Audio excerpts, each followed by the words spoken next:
Jones, can I just come to you? We have heard an extraordinary number of lies told about this law from the President of the United States all the way down, certainly including members of this committee, including today, and also from an unbelievable assortment of for-profit corporations. This has been one of the most incredible organized campaigns by these mega corporations in American history to try to influence legislation and ultimately to overturn it. And of course, these same corporations are now taking this effort to states across the country, no doubt soon coming to mind, to the state of Missouri, where we have our election integrity measures adopted by our voters in our legislature, and also by referendum will soon, I'm sure, be in their sights. Let me just ask you about these lies that have been told over and over. The President of the United States, his big lie, that this legislation cut off the amount of time, closed the polls early.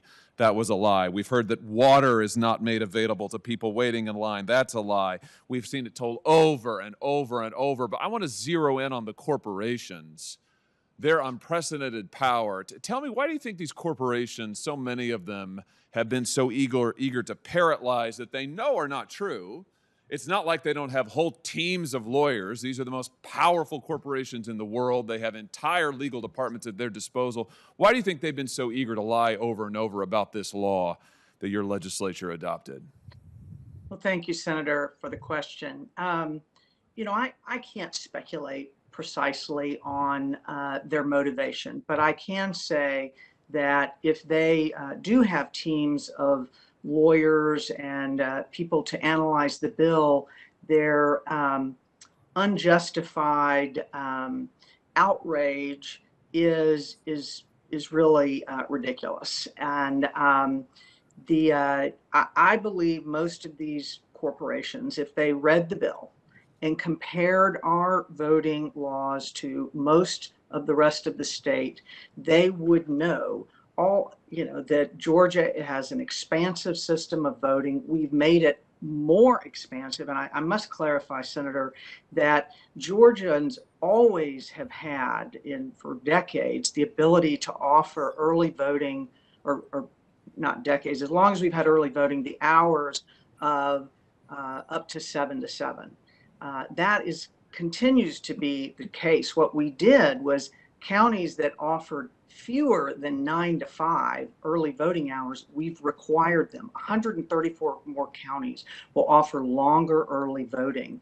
But it has been disappointing to see some, and I will just say it, some in the business community either not read the bill or feel that they would be punished somehow by some of these enormous nonprofit organizations that have placed a lot of pressure on them.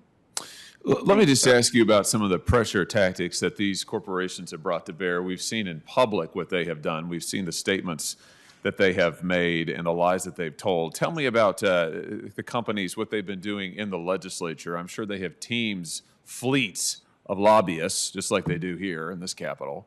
Right. What are the sort of tactics that they have used there in the legislature to try to influence, intimidate? I mean, just give us a sense of what's been going on.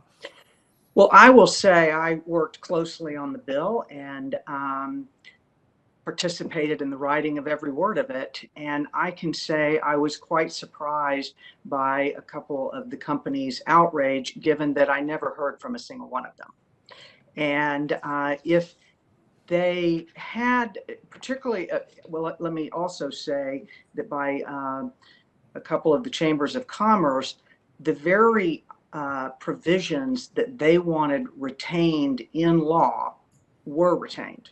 And in fact, we went further by requiring now 2 Saturdays of early voting, whereas previously it was only 1 Saturday of early voting. So we expanded the ability for voters for early voting to vote, but yet I honestly, Senator, cannot explain their reaction other than to say they must fear some of these organizations that have an unbelievable amount of money. We've seen about $10 million spent already in Georgia inaccurately portraying this legislation. And as you know, if you say something often enough, however inaccurate it is, there are those that will begin to believe it. And so perhaps they've been influenced by that. So what you're saying is that many of these corporations that are now howling in public and are spreading active disinformation in public and lies, they actually had nothing to say earlier, but now they are out there denouncing the law, calling it voter suppression, calling it Jim Crow. And when they had the opportunity to actually shape the bill or work on the bill, they didn't. But now they're mounting a public pressure campaign. Now they're saying they're going to go work in other states. Now they've changed their tune and are trying to ratchet up the pressure. Have I got that right? Well, I would just clarify by saying that the few provisions, if the chambers of commerce were representing their interest and they were not communicating with us specifically, we retained those provisions, like 3 weeks of very expansive early voting, and in fact expanded the number of hours available. We kept no excuse early voting, which I'm sorry to say, Delaware in particular, the president's state, does not have, and it neither has early voting. So we retained the few areas, and I supported those provisions. What I mostly hear is not facts from those who are, to use your word, howling about the bill, but rather incendiary, just propaganda that doesn't at all align with the facts of the bill. Mr. Garner, let me come just briefly to you and ask you here, thank you, first of all, for being here, and just to ask you about a statement you recently released about H.R. 1. You said, and I'm quoting you now, "Our state constitution requires that a voter must be present to vote unless a voter is absent from the town or city or physically disabled. This would also be taken away with H.R. 1. Contrary to our constitution, H.R. 1 would require no excuse absentee voting, early voting with multiple election days, and continuing to receive and count ballots after the election." Just give us a sense of why these provisions that are in your Constitution are so important in your view for election security in your state.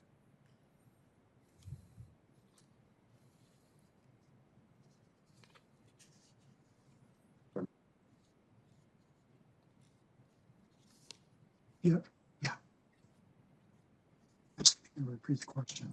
Okay, was that for me? Yes. Oh, I'm sorry. Well, they're important for New Hampshire because it's what has made our turnout what it has been. It's a combination of the trust in the process and the ease of the process. If you take that away from New Hampshire, then we're not going to have the turnout that we have had over the years. And I had mentioned earlier that the conventional view that anything that makes voting easier will increase the turnout. But those charts that I've provided, you can see the facts. That is just not the case. Many academics say that Oregon is the state that is the easiest in the country. As everybody has mailed the ballot, they have multiple days, multiple locations. But when Oregon went to that process, they have had a lower turnout than New Hampshire, 7 presidential elections in a row. And before that, when they didn't have it, they were ahead of New Hampshire, 5 presidential elections in a row. And so the states are different. The states have integrity is important. The belief that the process is honest is important. It's a fine balance.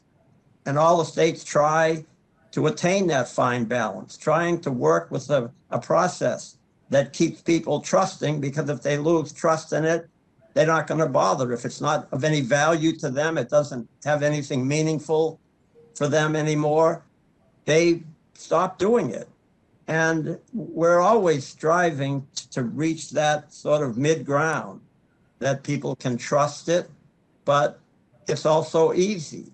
And we've had the 3rd highest turnout, 4 presidential elections in a row based on voting age population. We were 4th, the presidential election before that. And you can see in the charts that I've given you. You can look at all the states. It works for New Hampshire. Thank you, This would Senator. take